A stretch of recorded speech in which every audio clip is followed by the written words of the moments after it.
imagine working tirelessly for 12 years, pouring your heart and soul into your job. You dedicate countless hours, sacrifice weekends, and miss family events, all because you believe it will be worth it. The late nights, the pressure, the stress, it all seems part of the journey, part of the dream. You believe in the company, in the team, in the work you do. But then, one morning, as you sit down at your desk to check your emails, something catches your eye. It's just a simple notification, a message from Human Resources. You assume it's just another routine update, maybe a reminder about a meeting, or a company announcement. But when you click on it, the words appear in front of you. Cold and impersonal, please clear your desk by the end of the day. Human Resources will handle the exit paperwork. The world around you stops. For a moment, everything goes silent. You read the message again, and it still doesn't make sense. How could this happen? After everything you've given, everything you've sacrificed, this is how it ends? With an email, in the middle of your biggest personal crisis, with no empathy, no acknowledgement of your years of dedication. Just a flat, emotionless statement telling you that you've been let go. As the initial shock wears off, a quiet anger begins to rise inside you. How could they do this? How could they just throw away everything you've worked for? Everything you've given to this company, just because you needed time to care for your sick mother? It wasn't even time off for a vacation or personal gain, it was for family. For someone who mattered more than anything in the world, but in that moment, when everything feels lost, you realize something. This moment, this unexpected blow, doesn't define you. How you react to it, how you rise from it, will. This is the story of James Clark, I'd like to say, a man who faced the hardest of challenges and came out stronger on the other side, not through fighting back, but through creating something better. James Clark was 38 years old when his world turned upside down. On the outside, he seemed like the picture of success, a sharp, well-dressed marketing director at one of Chicago's leading communication firms. Tall, with neatly combed black hair and always wearing perfectly pressed suits, James had cultivated an image of a man who had everything. His colleagues respected him, his friends admired him, and he had worked hard to climb the corporate ladder. His office, with its sleek furniture and expansive windows overlooking the city, was a testament to his dedication and achievements, but the truth was, James had always been more than just his work. He was a devoted son and a man who deeply valued his family. Beneath the sharp exterior, James carried a heart full of love and devotion. And though his career had always been important, there was one thing in his life that outshone everything else. His mother, Susan, 62 years old, was the anchor of James's life. She had always been there for him, encouraging him when he doubted himself and standing by him when things got tough. But now, as Susan battled a terminal illness, James found himself torn between the two things he loved most, his family and his career. Susan's health had taken a turn for the worse, and James had been at her side, helping her through every step of the painful journey. The company, however, didn't seem to understand the weight of his responsibility. James had always been someone who took pride in his work. Always striving to give his best, to meet deadlines, to lead his team. He had built a reputation for being reliable, driven, and unflinchingly committed. But when Susan's condition worsened, James had to make a difficult decision. Family came first. He requested 3 days of bereavement leave to care for his mother, not thinking twice about it. After all, it was just a few days, and he had earned it, right? However, what James didn't expect was that his request for a few days off would lead to the unraveling of everything he had worked so hard to achieve. This was when he learned that sometimes, even your best efforts can be overshadowed by things beyond your control. And just when he thought he was doing the right thing, the very company he had given everything for would show him just how easily loyalty could be forgotten. The morning the email arrived, James was sitting at his mother's bedside in the hospital, holding her fragile hand as she slept peacefully. The room smelled of antiseptic, and the rhythmic beeping of the machines in the corner was the only sound breaking the silence. For a moment, James allowed himself to relax, if only for a second. He looked at his mother, weak but still fighting, and wondered how much time they had left together. He had just checked his phone out of habit when the subject line caught his eye. It was from Human Resources, the last place he expected to find anything that would add to his stress. He thought about ignoring it. Surely, whatever it was could wait. But something nudged him to open the email. He had no idea it would change everything. Please clear your desk by the end of the day. Human Resources will handle the exit paperwork. His heart stopped. His breath caught in his throat as the words swirled in his mind. He stared at the screen, unable to believe it. It was as if the air had been sucked out of the room. He read the email again, this time hoping it would make more sense. But it didn't. You've been let go. Please clear your desk. Just like that, after 12 years of dedication and hard work, James Clark was no longer part of the company he had given everything for. The anger started to bubble up inside him, but he pushed it down. This couldn't be happening, he thought. How could they treat him like this? He was a loyal employee, a hard worker who had always put the company's needs above his own. Yet, here he was, left with nothing but a cold email, no explanation, no empathy. Had he really worked so hard for so long, only to be discarded like this? His fingers shook as he picked up the phone to call his supervisor. But before he could dial, another thought hit him. He didn't want to fight. Not like this. He didn't want to waste time arguing, pleading for his job. What good would it do? No amount of fighting would change the fact that the company had made up its mind. He could feel the weight of the decision bearing down on him, and he knew he had to face it with grace. Not rage. The next few minutes felt like a blur. He told himself he needed to be strong, to think clearly. But how could he? He had always been someone who worked hard to earn his place. Yet, here he was, sitting in a hospital room, staring at his phone, processing the fact that his loyalty had amounted to nothing.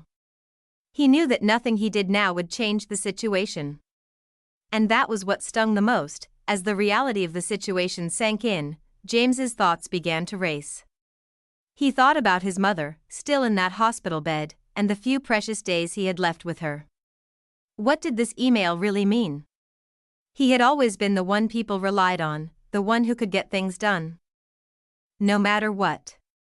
Now, it seemed as though everything he had worked for had been wiped away in an instant. He could have easily let his anger take control, stormed into the office, and demanded answers. But something held him back. What would that solve? What was the point in creating more chaos in a life already filled with too much uncertainty? His mind kept coming back to his mother, to the fact that she was still there, still fighting, while he was here, fighting for his career. James took a deep breath, trying to calm the storm inside him. There was nothing to be done now except accept what had happened. But even in that moment of crushing defeat, a quiet voice inside him whispered, "This is not the end.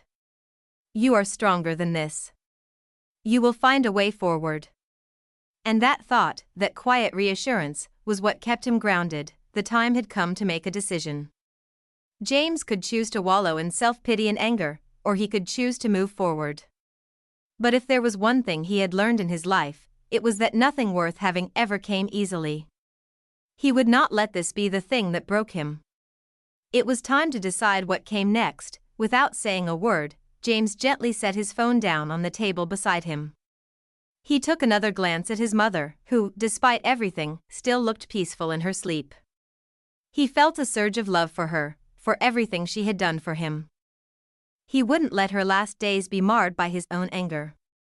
He would do what he had always done, move forward, no matter what. The road ahead wouldn't be easy, but he was ready to face it. After spending the night processing everything, James knew what he had to do next. As he sat in his mother's hospital room, his mind focused on one thought: moving forward. He knew he could spend the next few days fighting Summit Edge, trying to understand why they had chosen this moment to discard him, but deep down, James understood one thing clearly: there was no point. The company had made its decision, and it was time for him to make his own. As he sat by his mother's bedside the following morning, James made a phone call. It wasn't the call he had expected to make that day, but it was the right one. He dialed Hank Fleming, the CEO of Vertex Transport Systems, a company that had been trying to recruit him for months now. He had always dismissed their offers, thinking that the time was never right. But now, with everything unraveling around him, James saw this as his opportunity to step into something new, something better. The phone rang for a few moments, but when Hank picked up, there was an unmistakable warmth in his voice. "James. I didn't expect to hear from you today," Hank said, clearly surprised. "What's going on?" James took a deep breath, and then he began. "Hank, I've been let go from Summit Edge." Just like that, with no warning, no compassion. "I'm done with them." There was a long pause on the other end of the line. Then Hank spoke, his voice steady. "I'm sorry to hear that, James. But you know, I've been waiting for this call. We need someone like you here at Vertex. We're expanding rapidly, and we want you to come on board as the division director. The position is yours if you want it." James felt a weight lift from his chest as the words sank in. The uncertainty that had plagued him since receiving the termination email began to fade. This wasn't just about a job offer. It was about an opportunity to rebuild, to start fresh. To prove that there was more to life than just corporate politics and profit margins. It was about creating something where people came first. "I need to think about it," James replied, but inside, he knew that this was the path he would take. "I'm listening, Hank. I'll take the offer. But it's not just about the position or the money. It's about creating a company culture that values its employees, not just as workers, but as people," Hank chuckled. "That's exactly why we need you, James. We've been trying to build something special here, and I think you're the perfect person to help us take it to the next level." James hung up the phone, feeling a new sense of purpose. He wasn't just moving on, he was moving up. He was going to build something better, something that valued human connection over profit. But as he stood up to walk out of the hospital room and face the future, he couldn't help but glance at his mother. Still lying in her hospital bed. Despite everything, she was still there, still holding on. He had made the decision, but he didn't want to forget the reason he had made it. As he made his way back to his apartment that evening, James couldn't shake the thought of what lay ahead. He had always prided himself on being a leader, but this opportunity at Vertex was different. This time, he would not only be building a team of skilled professionals, but he would be creating an environment where people felt respected, valued, and supported. For James, that was the true measure of success. When he arrived at Vertex the following week, everything felt different. There was a sense of hope in the air. A kind of optimism he hadn't felt in years. As James walked through the office, he immediately noticed how open and collaborative the space was. The employees weren't just sitting at their desks typing away in silence, they were talking, exchanging ideas, and genuinely caring about each other's success. There was a palpable sense of trust, and James could see that this was the environment he had always dreamed of working in. "Welcome to Vertex," Hank greeted him warmly when they met in person. "We're excited to have you on board. You're the kind of leader we need here." James nodded, feeling the weight of his decision settle into place. He was finally where he was meant to be, and it felt good to know he wasn't just working for a paycheck. He was working for something bigger, something that mattered. As the weeks turned into months, James found himself immersed in his new role at Vertex Transport Systems. From the moment he walked through the doors, he could sense that this company was different.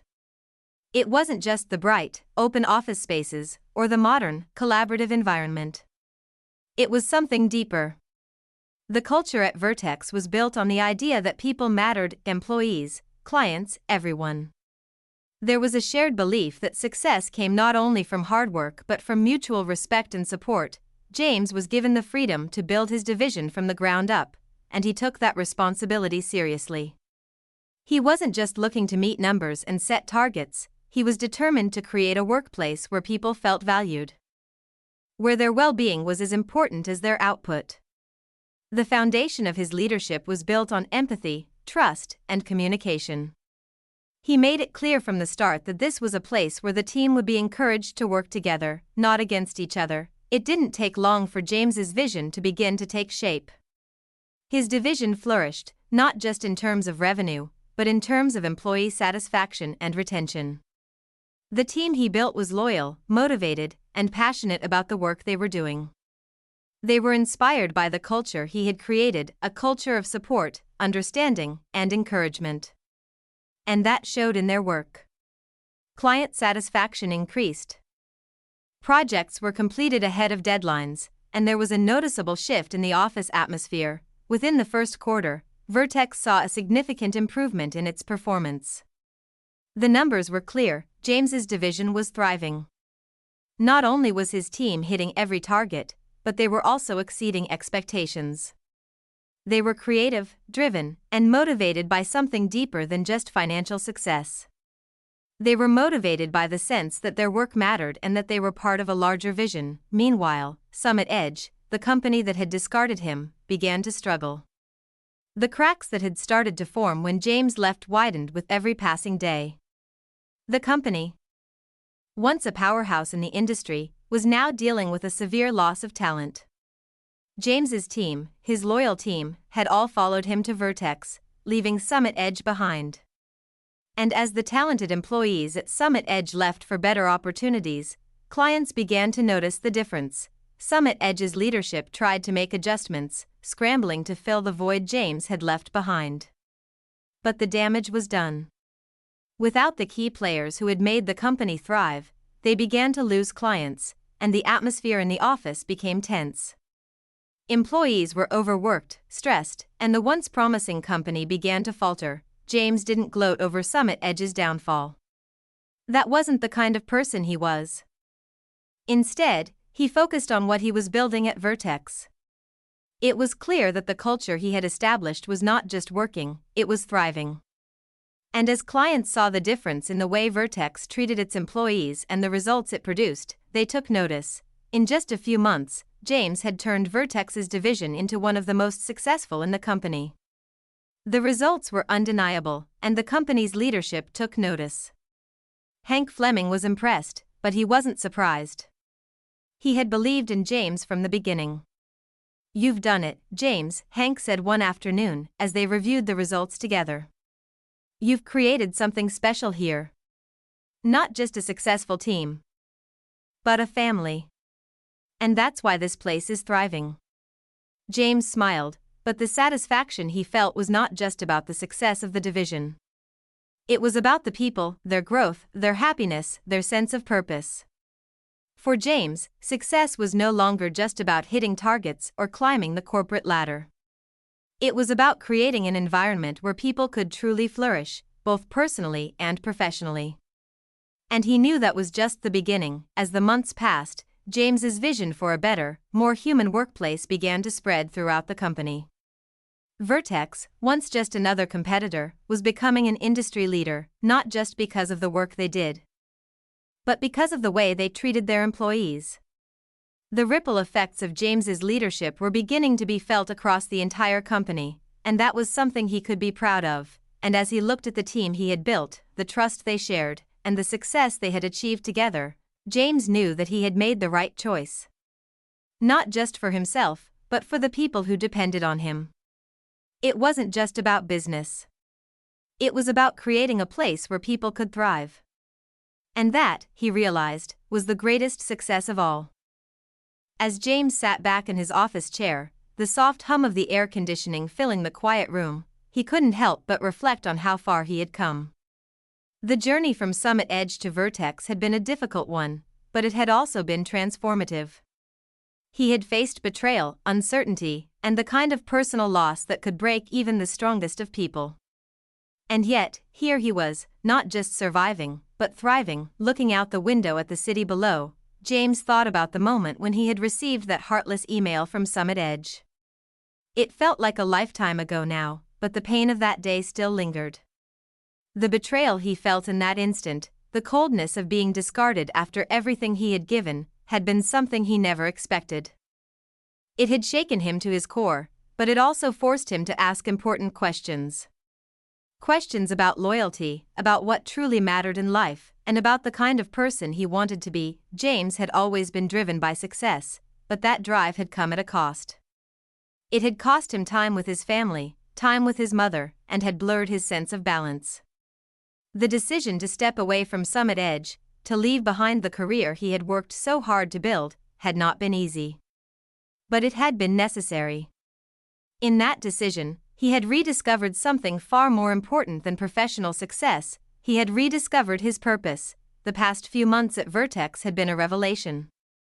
James hadn't just built a successful team, he had built a community. A place where people could grow, collaborate, and feel valued. He had proven to himself and to those around him that leadership wasn't just about driving results, it was about creating an environment where people could thrive, where their contributions were recognized, and where their well-being was a priority.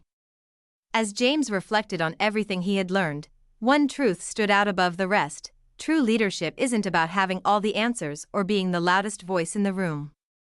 It's about listening, about understanding the needs of those around you, and about empowering others to reach their full potential. It's about creating a space where people can be their best selves, not just as employees, but as human beings. The success of Vertex wasn't just measured by their revenue growth or their increasing market share. It was measured by the way the team felt about their work, by the sense of pride and fulfillment they found in what they did every day. And that, to James, was the true measure of success. The culture they had created together, the trust they had built, and the way they had supported each other, it was all worth more than any corporate achievement. James had come to realize that sometimes, the hardest moments in life, the moments when we feel most lost, are the very moments that push us to discover who we really are. He had learned that adversity wasn't something to fear or run from, it was something that could lead to greater opportunities, greater self-awareness, and a deeper understanding of what truly matters. As the company continued to grow, and as James's team continued to excel, he knew one thing for sure: this was just the beginning. He wasn't just building a company, he was building a legacy. A legacy where people were valued for who they were, not just what they could produce. A legacy that would inspire others to lead with heart, to prioritize people over profits, and to build something that would last far beyond the bottom line. And as he sat there, reflecting on everything he had accomplished, James realized that the lesson he had learned was the most important one of all. True success is not measured by what you achieve, but by the way you help others achieve their best. It's about creating something that not only helps you grow, but helps everyone around you grow, too. It's about leading with compassion, and in doing so, changing the world, one person at a time. Lesson: James had learned the most important lesson of his life. Success wasn't just about making money or climbing the corporate ladder. It was about making a real difference. It was about creating a work environment where people didn't just work for a paycheck, but worked because they believed in what they were doing. It was about leadership that valued people over profits, and results that came from mutual respect, trust, and collaboration. When we are faced with adversity, the strongest response isn't always the loudest. Sometimes, it's about staying steady like the rocks in the river, letting the current of change move past us, and trusting that it will take us to a better place. James had been through the storm, but instead of letting it break him, he used it to build something even stronger: a team, a company, a legacy. James's journey showed him that the greatest revenge wasn't in tearing down the company that had wronged him. It was in building something better, something that would make the old way of doing business obsolete. And that, he realized, was the most powerful thing of all. The final lesson: months passed, and the changes at Vertex became even more evident. The success James had cultivated wasn't just about the numbers, it was about the culture, the environment, and the people he had helped nurture. What had started as a division under his leadership had blossomed into one of the company's most successful and innovative sectors. But as proud as he was of the results, James knew that the true success was in the way his team had transformed. James's leadership was now a model within Vertex, and his name was quickly becoming synonymous with integrity and empathy in the corporate world. His focus on human-centered leadership was paying off not just in profitability but in loyalty. His team, the one that had followed him from Summit Edge, was thriving. Their professional growth was undeniable, But what mattered most to James was the satisfaction and pride they found in their work. They weren't just achieving goals, they were doing so as a cohesive unit that cared for one another. But James had learned something important during his journey. Leadership is not a destination, it's a journey that requires constant reflection and growth. Every challenge he had faced had taught him something new about himself and the world around him. Every hardship had revealed a deeper understanding of what it meant to be truly successful. Looking at his team, James realized that they had grown not only in their professional roles but as individuals. They had become more confident, more capable, and more willing to take risks and support one another. They trusted each other, and they trusted him. They weren't just working for Vertex anymore, they were working for the kind of workplace James had always dreamed of creating. A place where people could thrive, a place where their well-being was as important as the company's success. One afternoon, as James walked through the office, he stopped by one of his team members' desks. He had noticed the change in their demeanor. There was an energy, a confidence he hadn't seen before. Jason, one of the team members who had followed him from Summit Edge, looked up at him with a smile. "James," Jason said, "I just wanted to thank you. You've changed everything here. The way we work, the way we see our roles, it's not like anything I've experienced before." James smiled back, feeling a deep sense of fulfillment. "It's all of you who've made it happen. You've done the work. I've just created a place where you can be your best selves." As he continued walking, James thought about his old life at Summit Edge, the place that had once been his home. He thought about the people there, the ones he had worked alongside for so many years. Summit Edge had been a part of his journey, but it was no longer where he belonged, and that's when he realized the final lesson he had learned. True leadership isn't about holding on to power or status, it's about creating something that can stand on its own, something that lasts long after you leave. It's about planting seeds that grow and flourish, even in your absence. It's about empowering others to lead, empowering them to become their own leaders. James didn't just want to lead a company. He wanted to build a legacy where people were treated with respect, where success was defined by more than just numbers, and where people felt valued as individuals, not just workers. And as he looked at the company he had helped create, he knew he had succeeded in that mission. As he continued to look toward the future, James felt a deep sense of gratitude. He knew there would be challenges ahead, but he was no longer afraid of them. In fact, he welcomed them. He had learned that the hardest moments in life, the ones that seem to break us, can often lead to the greatest opportunities. He had faced adversity, but instead of letting it define him, he had used it to build something that could help others thrive. And in doing so, he had found a new purpose, one that was about far more than just career success. Looking at the team he had built, James realized that sometimes the strongest thing we can do is not fight, but create. Create a space where others can flourish, where the values we hold dear are nurtured. And where success is measured by how much we help those around us grow. And in that, James had found the true meaning of leadership.